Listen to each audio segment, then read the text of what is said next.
Hello, my beautiful watchers. Tell me something, what is the first thing that comes to your mind when you consider The Three Musketeers by Alexandre Dumas? Yes, that is correct, the Soviet Union.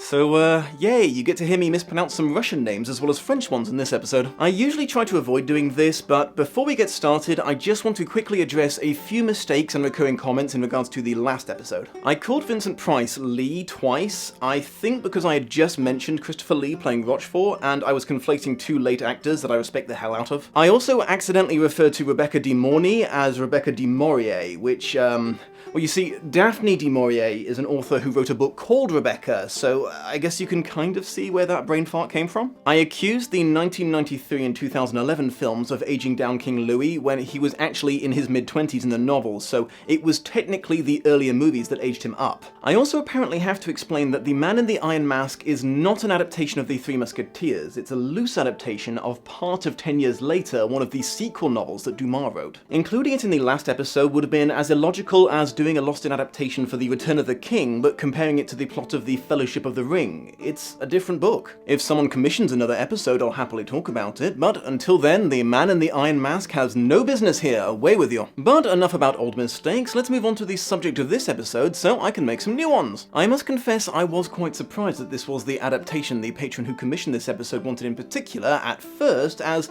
I'd never heard of it before and, being in hindsight quite close-minded, assumed that that was because this 3-episode miniseries is super obscure. However, I quickly learned that in Russia and some of Eastern Europe, this series was ridiculously popular and still to this day commands a nostalgic hold on people comparable to the one that the 1993 Disney version has over my more Western audience. The direct translation of the title is apparently D'Artagnan and Three Musketeers, but I probably won't be referring to it as such because the omission of that "the" would no doubt trip me up constantly. Obviously it wasn't made by the Soviet Union, just in it in 1979. It was directed by Georgy Yugvold-Kolgevich, a man with a respectable amount of TV credits as a director and writer. A quick review of it just as a film and not an adaptation is as follows. I'm having to work with a little guesswork here, but from what I can deduce, its popularity seems to be due to a combination of the catchiness of its songs and an appreciation for its unapologetic silliness. I can show you some examples of the latter, but alas, due to the nature of YouTube's copyright system, you're going to have to track down the former independently if you're curious. For my part,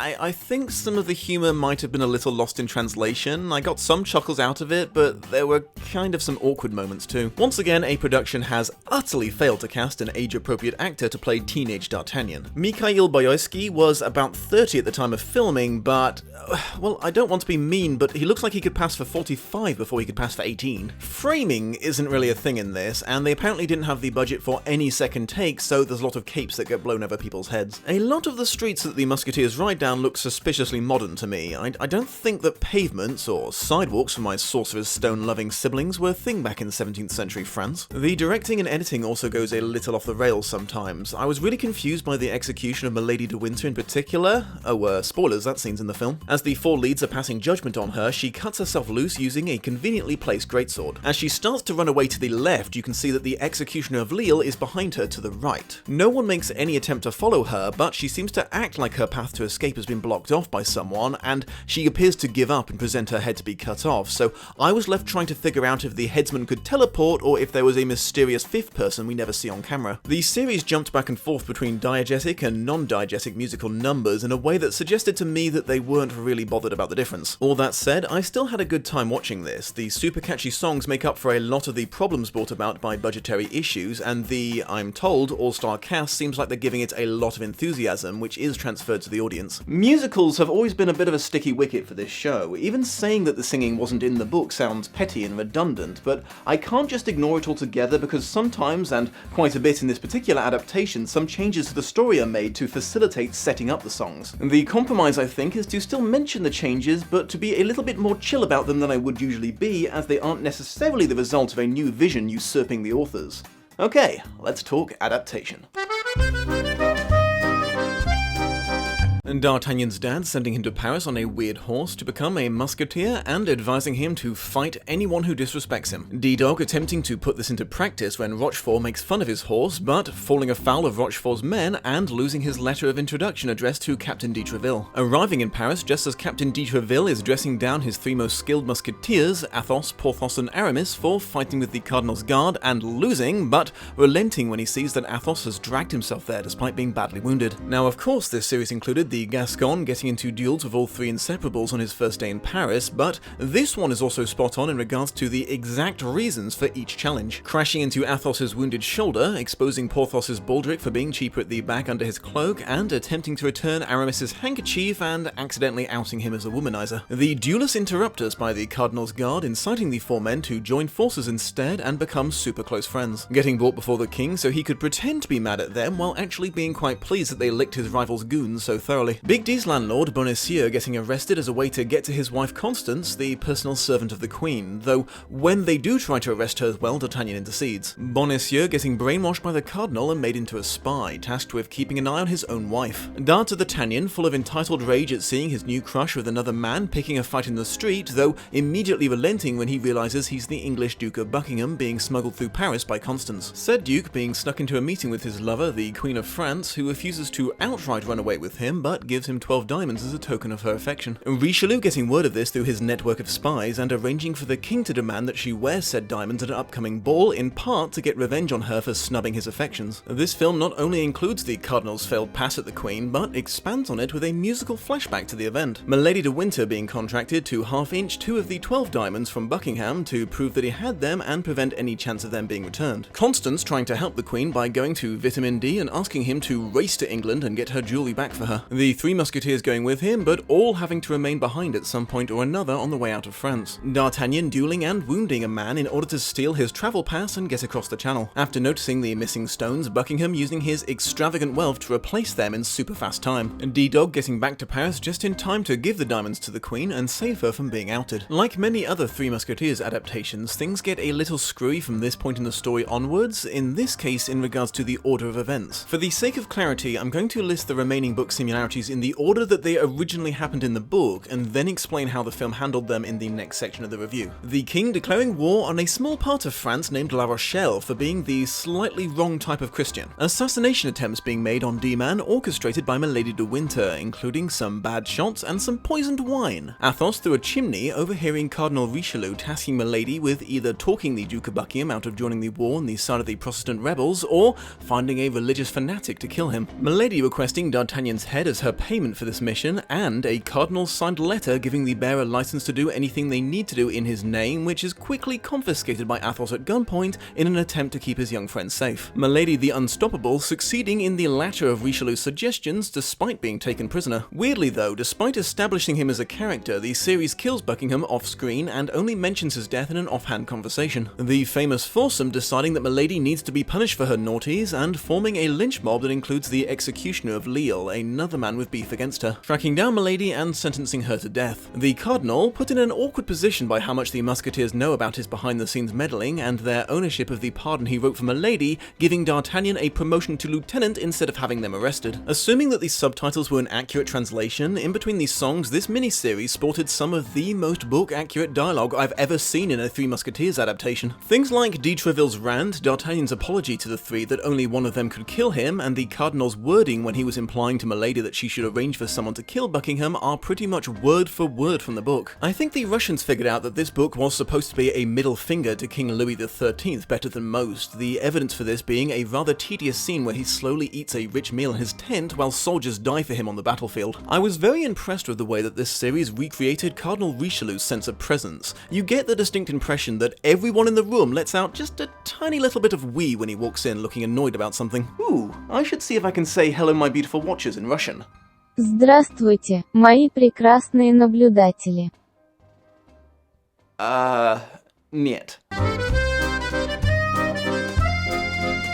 As is apparently a common theme in adaptations of Dumas' work, a large amount of the differences to the book are a result of the filmmakers amping up the action and comedy. As I've said in recent episodes past, the book wasn't overly serious, but this film takes it to a whole new level of silly. A prime example being D-Dog's first step in rescuing Constance is tricking a guard into sticking his head up through a hole in the floor and then shaving him. In addition, Porthos is basically the Hulk now, and Aramis can use his commanding preacher voice to compel his enemies to pause in their attacks for an impromptu sermon. Also par the course for a Musketeers adaptation, D'Artagnan and the three are made way more traditionally heroic. They still skirt their duties to drink and have a good time occasionally, but they don't murder random people in duels nearly as much as before. Even things like D'Artagnan stalking Constance becomes fortuitous in this series, as his presence saves her and the Duke from a gang of thugs hired by the Cardinal. Bonacieux doesn't get a chance to appeal to Big D for help, so we're spared him being refused it. The character is kind of demonized by the series, introducing him with a public argument with his wife, and in general presenting him as a total dickhead you shouldn't feel sorry for. As I alluded to before, this miniseries included a lot of stuff from the book, but in a radically different timeline of occurrence. The first major change is Constance is murdered by Milady at the end of episode 2, which puts it before the siege of La Rochelle and Milady's Duke-killing mission to England. This does an amazing job of muddying everyone's motivations for their actions. Milady lacks a concrete reason to kill Constance when she did. I think she was going to the convent to retrieve her on the Cardinal's orders, but when the gang turned up, she apparently settled for offing her. Her hatred for D'Artagnan seems to be more about her new obsession with gaining her own noble title, which was the reward withdrawn from her when the D-Man foiled the Cardinal's diamond plot. The Musketeers also seem to get distracted from avenging Constance's death for a good while, and their new main reason for risking deserting the battlefield and tracking her down becomes about stopping her assassination attempts on D'Artagnan. Most confusing of all, the hour that the lads spent having breakfast in a frontline tower is moved to literally the very last part of the story, and they do it to prove that they're not cowards instead of it being an extreme way to have a private chat. The series almost looked like it was setting itself up to kill the protagonists off, Butch Cassidy in the Sundance Kid style, but shows them returning to camp miraculously unharmed just before the credits roll. Anne of Austria is Spanish in this adaptation. I suspect so they could mix some Latin music into the repertoire, though I suppose it could have been a political thing?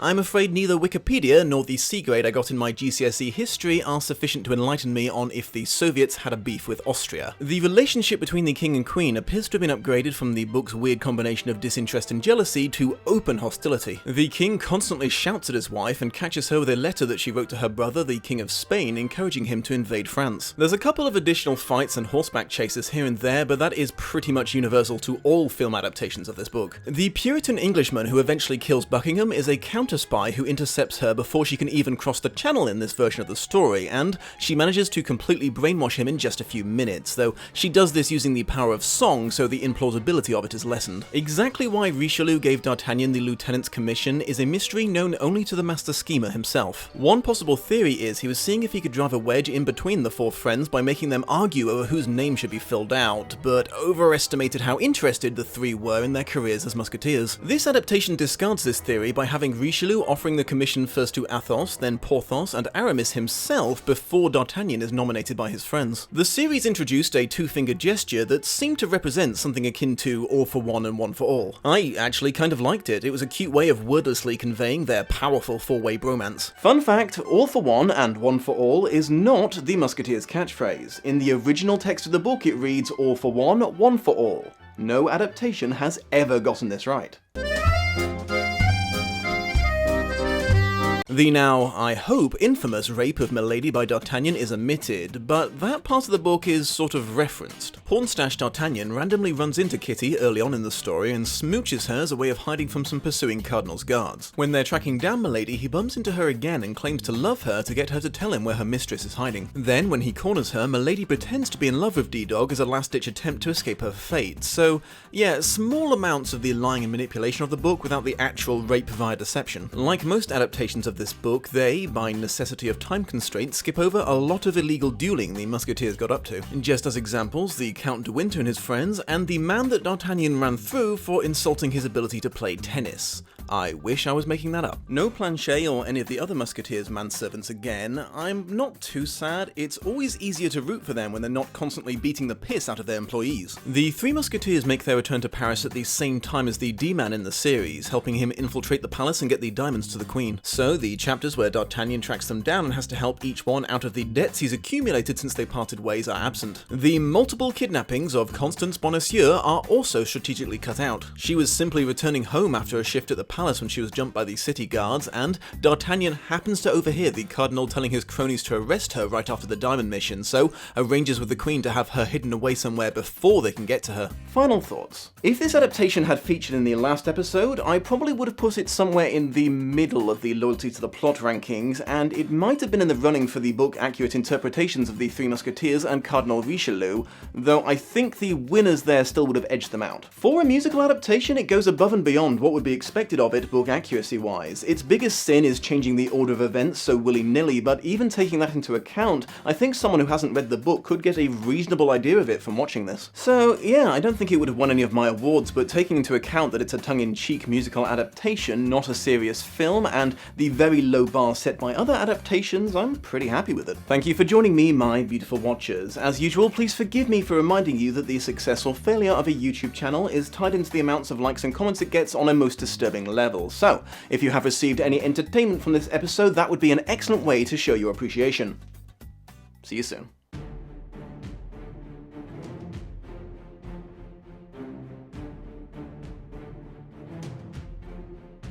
Much love and appreciation to my patrons of honour, Aaron G. Dunsill, Sasha I. Edwards, and Shelby Holtz.